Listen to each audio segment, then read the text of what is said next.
You know what happened to me in what year was that? 98? I won't say the name of the comedy club though. I went to a comedy club. It's Dangerfields. And I asked, can I get on? And they said, oh, we already have our black comic for the week. Whoa. For the week? Yeah, for the week. But you gotta understand, right?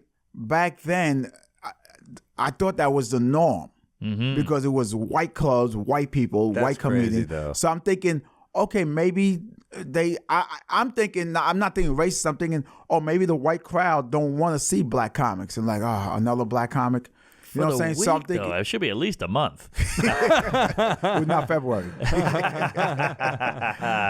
Yeah. So, but I mean, as crazy as sounds today. Yeah. Back then, it's like I'm like, okay. So I went to another. So I started looking up clubs that didn't have a black comic.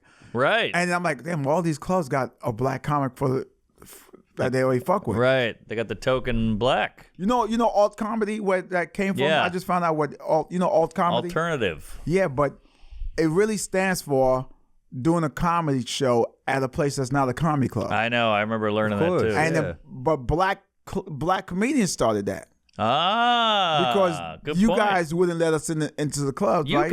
You guys. I mean us. Yeah. Well, you can't say, 20 years younger than you, motherfucker. What do you think I'm doing? Two of the people that runs the club. Well, I can say Whites you stole my and bike. Jews. We can do this all day. Oh, you didn't say it was black people. Wow, I thought it was implied.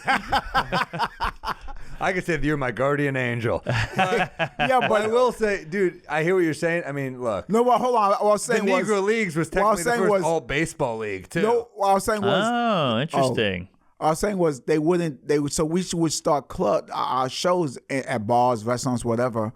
But then somehow alt comedy got turned into not like you guys took that from us. You guys. Stop pointing at us. Yeah.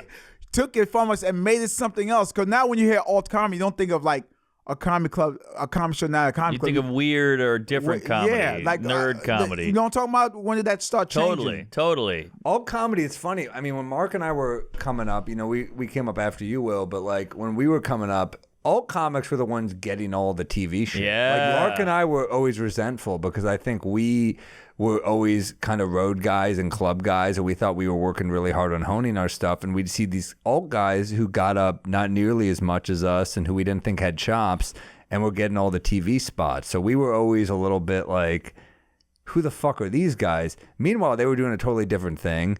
A lot of them are hilarious.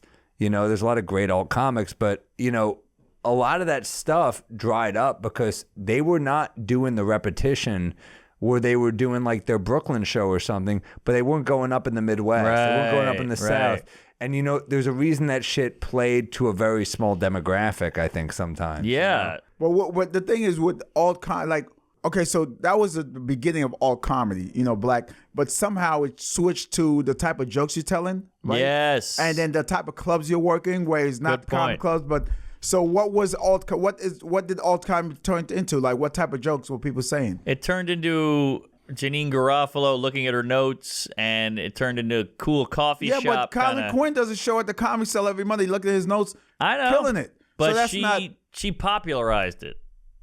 And I like Janine. I like Janine, too. I think what Mark's saying is like, sometimes when someone break through doing a certain thing, others follow for the wrong reasons. Right. It's maybe popular. people saw Janine do the notes thing, and they took that as a hint that they could use it as an excuse to not be funny. Like they'd look at their notes, but they'd be doing their A material. Right. And they'd be like, anyway, what else? And then they'd do their A shit, and it's like, all right, well, you're either working on it or not. Like we all, look up to Colin Quinn because Colin is always trying to grow as a comic. And Colin is always like, this sounds pretentious as fuck, but Colin is like seeking shit. Like Colin is looking to grow as a comic always. And that's why I've always looked up to Colin. But the alt comic is one thing, but the alt audience, do they purposely go, hey, let's go and not laugh? Like, it sure as hell feels like it sometimes. It does, I don't know. We bomb there all day long. I go there, but I do feel like that. Some of those Brooklyn crowds, like I'll always do it because I think it's important to always, kind of do different rooms that are not. Do the crowd know that they're alt crowd? Do they call themselves alt crowd? No. They're not as energized. I do think there's like more of a standards and practices in their brain being like, is this okay to laugh at?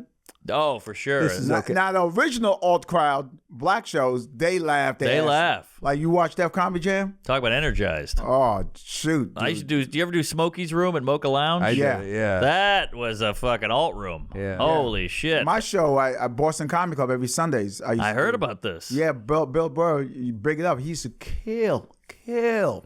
Yeah. Because I had trained the room to laugh. Do Oh, what you do, laugh, really? but don't boo, don't heckle. Because black shows, the good comes with the bad. Like Yes. you kill, but if you're not killing, you also will. You go Yeah. kill yourself. It's like Roman Coliseum time. It's either great or you kill him. Whereas kill the the guy. Boston Comic Club, I'm like, no, we're not doing that. We're not. Oh, heckling, we're really? not doing none of that. If you don't like someone, just be That's quiet. nice. And so Bobby Kelly, Rich Voss, Jim Norton, they used to come there and just kill. That's the irony is like I've started in the alt world and it was all about like, hey, we got to be nice and da-da-da. And then you go to these Brooklyn room or Bronx room minorities, it's all black rooms or whatever, and it's vicious and fun and dirty and filthy. And you're like, all the shit you guys say that minorities are all about, they're doing the other shit. You know, like it's kind of condescending in a weird way. Well, it's This Michael making Che's sense? great joke about how liberals love to be offended on behalf of other Right. people. I always think of Michael Che's joke about that. It's like there is something incredibly pretentious about that. To Yes. be like, you guys can't feel how offensive this is, so I'll feel it for you. It's very... By the way, you can't say you guys. You got to say you them. you them.